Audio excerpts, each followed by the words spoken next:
War Between Worlds, Chapter 24, Dishonored. Pierce managed to keep his humor to himself upon learning that Rook had been taken by the Tetraman princess. He also provided some information on the bridal gifting ceremony. Apparently, whomever had been challenged originally, regardless of gender, was to collect the gifts Luma had specified. Jen frowned as she wove through traffic. She said she already had something severed. I shudder to ask, but does it say anything about what that might be?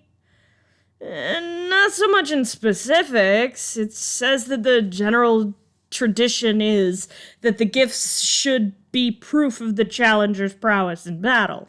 So they have to relate to you some way. Severed any limbs recently? Jen frowned. Not limbs, she mused, as the dot she was using to track Luma turned down a side street. Jen detoured, quickly ignoring the honking behind her. There was silence for a moment.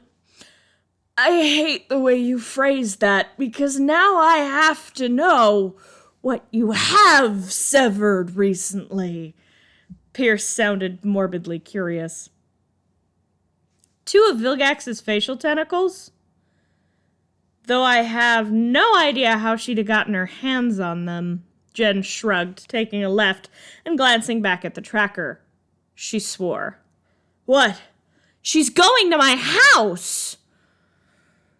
Sandra Tennyson was chatting with Julie as she washed dishes. Havre was working on his computer, touching up a few photos. There was a knock at the door. Sandra dried her hands and frowned.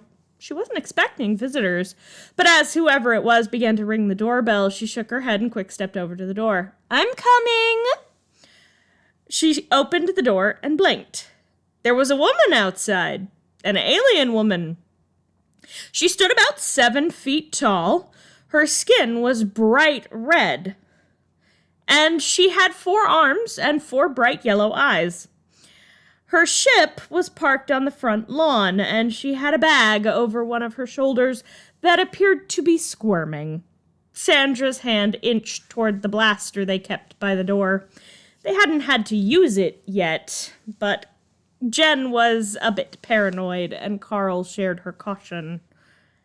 Hello! Is Jen Tennyson your daughter? Sandra drew herself up, angling the door slightly so the blaster would be out of sight until she drew it from its spot. Yes, she is. Mother! Sandra admitted that wasn't what she'd been expecting.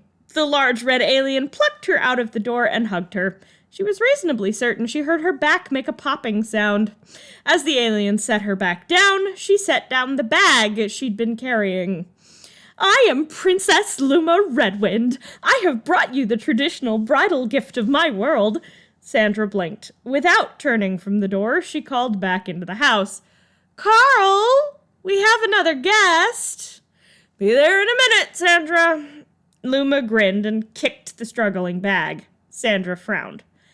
Luma Redwind, I can't say Jen's ever mentioned you. Quite the opposite, really. Last Sandra heard, Jen and Rook were going on their first date tomorrow. But I am her fiancé. I have brought the customary offering. If you don't have a holding pen, I can have them stuffed and mounted, if it's more convenient.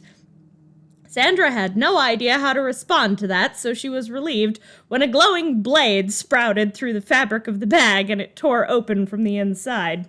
Rook sprang from the bag alongside a pink alien in a bright pink parka and a very bruised and dazed, bright red necrophrygian. There was some kind of restraint around their mouth that linked to their hands. They didn't look very comfortable, but neither Rook nor the other alien had a chance to free them as Luma wielded her double-ended hammer at them. Sorry, Mother, they are escaping. Before Sandra could say anything, Luma was after the escaping aliens who were smart enough to split up. The screech of tires and smell of burning rubber heralded Jen peeling around the corner on her motorcycle. Luma frowned as she swung her hammer at Esther. Beloved, you cannot be here for this. Luma was pouting. She snagged the red necrophrygian by the restraints and threw them into Jen, sending both of them flying into Carl's car parked in the driveway. Jen shook her head to clear it after smacking it on the door and blinked down at the figure sprawled in her lap. Frost? Jen yanked her dagger out of its sheath. It was coated in tadenite, and that made it easy to slice through the restraints. She pulled them off, and the Necrophrygian coughed. It is good to see you. Do you know this Tetramand? Jen shrugged as they hopped to their feet. Yeah, but trust me, this whole thing, not my idea. The fight ended quickly after that. Jen didn't even have to transform. Frost put an end to the fight with a blast of fire that froze the Tetraman princess to the sidewalk. Now that I have your attention, it is not okay to kidnap my friends and family. Luma blinked. Which of them are you related to? Jen pointed at Frost, the red Necrophrygian, who looked a little confused. We shared a brain. We're related. Frost tilted their head at Jen. I can see your logic there. Luma bowed her head. I did not know. I apologize. I have dishonored myself by harming my beloved's family. She sniffled and Jen frowned. I am no longer worthy to marry you, beloved. The ice around her shattered and she ran off sniffling. Jen frowned slightly as Luma's ship took off. She felt sort of bad for the alien princess. After all, she had never asked for any of this either. She sighed as her mother cleared her throat from the doorway. Well, how about you explain all of that over tea? Chapter 25, The Date. Jen woke up the next morning slightly sore. She'd spent most of the rest of the night helping Esther rebuild the hotspot, but today was going to be something else. Or at least, she was hoping it would be. Today was her date with Rook, and she was happy that at least they would be going into it without any extraneous relationship problems now that Jen no longer had a rampaging Tetraman fiancé. They were meeting up later, which was a good thing. Jen didn't want anything to interfere with today. She had maybe gone a bit overboard in ensuring that there would be no problems with this day. Pierce had come back the day before, but when she got home from the New Year's gala, she'd made a few calls and gotten the rest of the Max Force temporarily placed on Earth to help with repairs. She'd called in favors they owed her to get them on extra patrols today. She sighed as she stretched and headed for the shower. She had a video call with Gwen in a little bit to help her decide what to wear. The redhead answered the phone with a smile and a textbook open in front of her. She didn't tell Jen that Kevin was in the base below the mechanics shop that served as the front for their base, doing the exact same thing she was doing, but for Rook. Excited? Gwen asked. Jen shrugged, holding up a pair of jeans. Gwen shook her head. I mean, yeah, but what if something goes wrong? I don't exactly have the best track record with this type of thing. Jen said, tossing the jeans aside and picking up a pair of black slacks. Gwen nodded. Ooh, go with those. Gwen ran the end of her highlighter over the page in front of her and nodded, slightly looking up at Jen. Are we talking about dating or having a day off? Jen frowned. Bit of both? Last time I took a day off, I ended up in an alternate dimension. Gwen nodded. Jen continued. Last time I went on a date didn't go too bad. She blushed. Gwen raised an eyebrow, running her finger along the paragraph she'd just highlighted part of. Yes, I imagine spending 3 days in Charmcaster's bedroom would be eventful. Jen rolled her eyes at her cousin. Gwen didn't look up from her book. Look at it this way. He's been through life and death peril with you. If he can't handle a movie, he's not worth your time. Jen scoffed. I think he'll enjoy the movie. That's not what I'm worried about. You're worried there'll be an attack, Gwen stated, still not looking up. Or an invasion, or a 60-foot-tall moth monster. You never know in Bellwood. Gwen laughed. Promise me you'll get pictures if Mothman interrupts your date. Jen grumbled at her cousin. Gwen looked back up at her and pointed her highlighter at Jen. He knows you. He's been in your life for a while now. He is well aware of your trouble magnet status. If he is worth your time, he'll stick around no matter what happens. Jen nodded, holding up a bright green t-shirt and a black button-up. T-shirt. Don't want to look too fancy. It's just the movies, right? Jen nodded. If it goes well, we might go to dinner after. Yeah, but you never liked fancy sit-down places. You should introduce him to a good cheeseburger. Those are hard to get out here. Jen snorted, missing In-N-Out already. Gwen shrugged. Yeah, but you can't beat the pizza out here. They both laughed, and Jen grinned at her cousin. I'll call you after the date, let you know how it goes.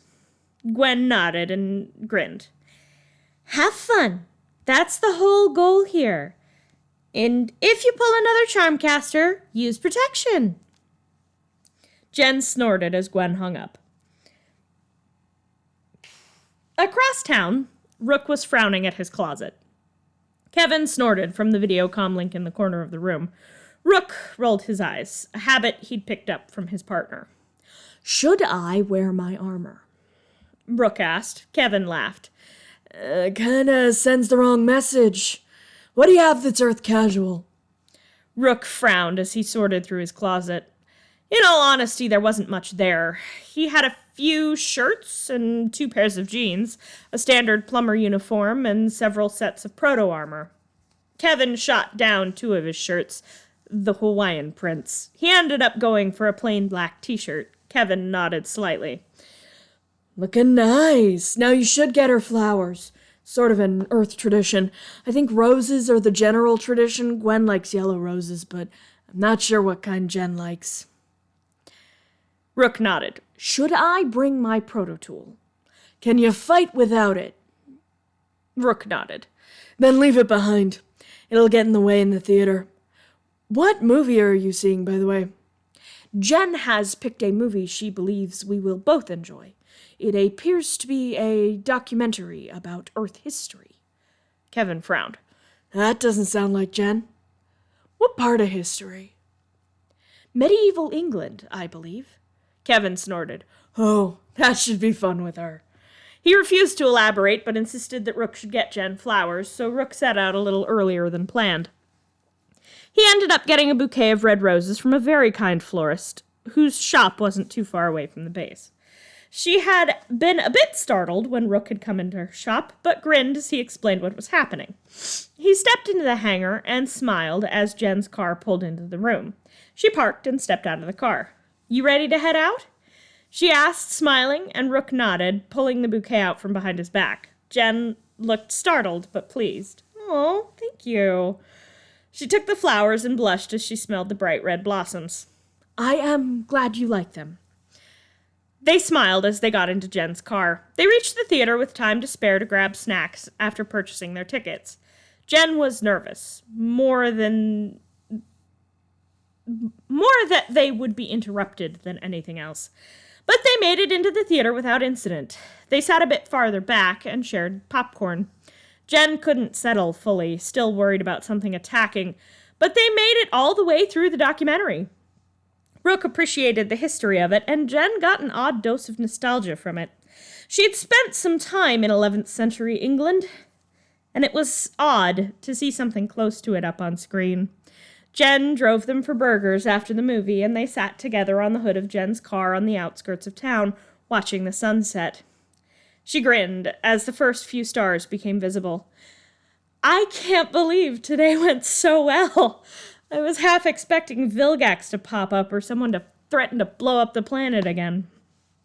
Jen stated, glancing over at Rook. It was nice to have a quiet day. I enjoyed this. We should do this more often.